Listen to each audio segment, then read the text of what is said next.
Et dans un petit village à environ 200 km de Moscou, vit un petit enfant de 5 ans avec sa famille. Un jour d'été, les Allemands débarquent dans le village et assassinent la mère et le grand frère du jeune Russe. L'enfant se retrouve alors orphelin. Et quelques mois plus tard, les Allemands reviennent dans le village et le brûlent entièrement. Le petit Seryoza Aleshkov décide alors de s'enfuir dans la forêt et il se perd et se retrouve tout seul, jusqu'à être retrouvé par des fusiliers de l'armée rouge. Ces derniers amènent l'enfant au commandant du bataillon qui décide de l'adopter. Seryoza Aleshkov a alors 6 ans et il devient le plus jeune soldat de la Seconde Guerre mondiale. Mais avant de partir à la découverte de cette histoire complètement incroyable, les amis, je vous propose tout de suite de partir à la découverte de l'histoire de Seryoza Aleshkov, le plus jeune soldat de la Seconde Guerre mondiale.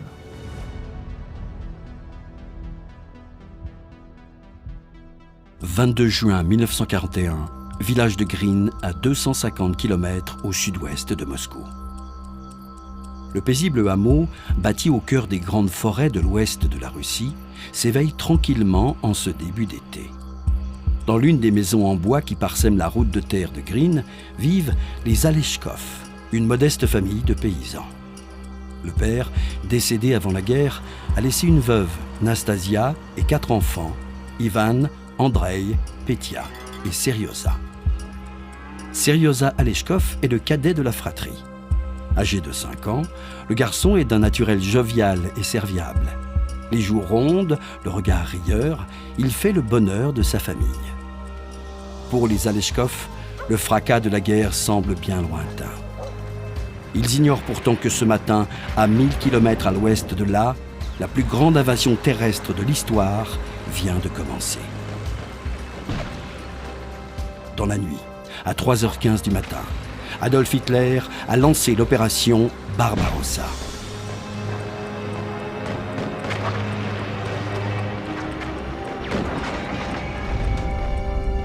Faisant fi du traité de non-agression qu'il a signé avec Staline environ 2 ans plus tôt, le Führer fait déferler près de 3,5 millions de soldats allemands sur l'Union soviétique.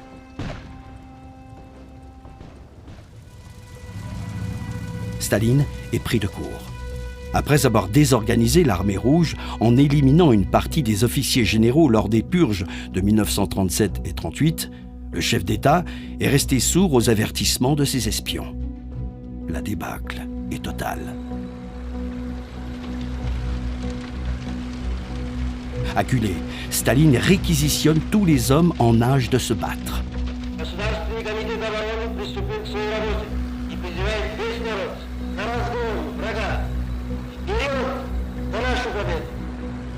Ainsi, durant les 8 premiers jours du conflit, 5,3 millions de personnes, dont les 2 frères aînés de Seryoza, sont mobilisés pour la Grande Guerre patriotique.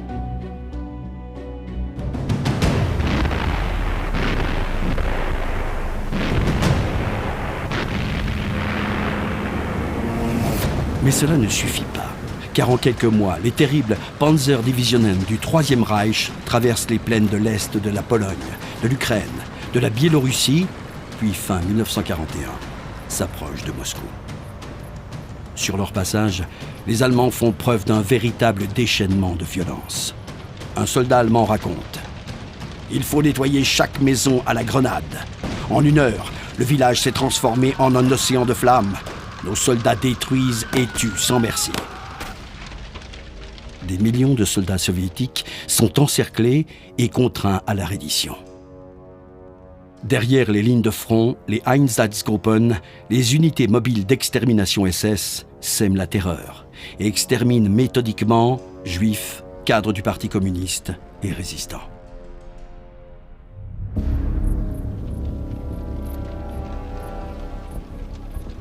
À l'automne 1941, la région de Kalouga, où se trouve le petit village de Green, est occupée par les Allemands. Mais avant même que le front ne se stabilise à l'ouest de Moscou, le haut commandement de l'armée rouge forme des unités de combat clandestines derrière les lignes allemandes. Qu'il s'agisse de militaires, de membres du Parti communiste ou de simples villageois, ces résistants, appelés partisans, sont déterminés à continuer le combat contre l'envahisseur allemand. Ainsi, le hameau forestier de Green devient la base arrière d'un détachement de partisans. Les combattants qui se livrent à des actes de sabotage sont aidés par la population locale.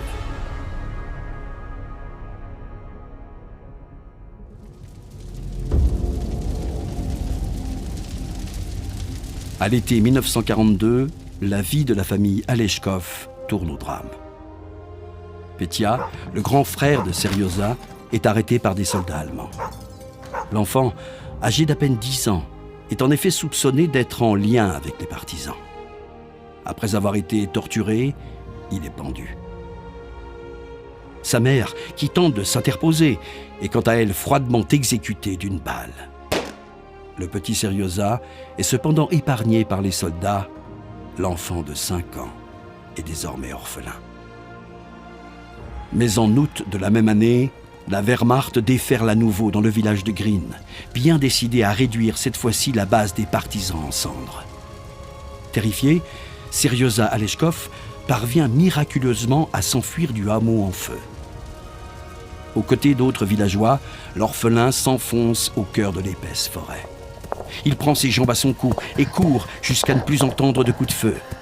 Dans sa fuite, Aleshkov trébuche, tombe, se blesse, sans pour autant abandonner. Mais soudain, il s'empêtre dans un épais buisson. Incapable de suivre le reste du groupe, l'enfant en perd la trace. À bout de force, il s'effondre et se met à pleurer. Pendant plusieurs jours, tenaillé par la faim, l'orphelin erre dans les bois et mange des pommes de terre, des champignons ou des baies pour survivre. Il maigrit à vue d'œil. Son corps, dévoré par les piqûres d'insectes et criblé de plaies. Sans aucun repère, ni aucune famille, le petit Aleshkov erre sans but.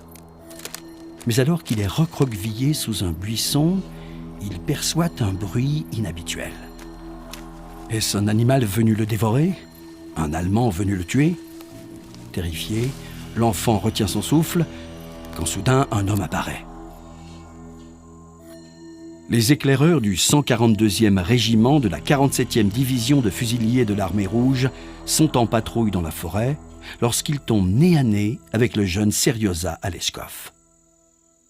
Les soldats n'en reviennent pas.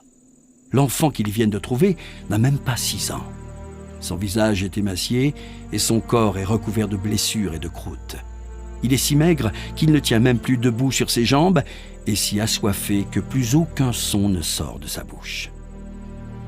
Immédiatement, les éclaireurs enroulent le petit dans une couverture, lui donnent à boire et le conduisent en urgence dans leur quartier général afin de le présenter à leur supérieur, le commandant Mikhail Vorobiov.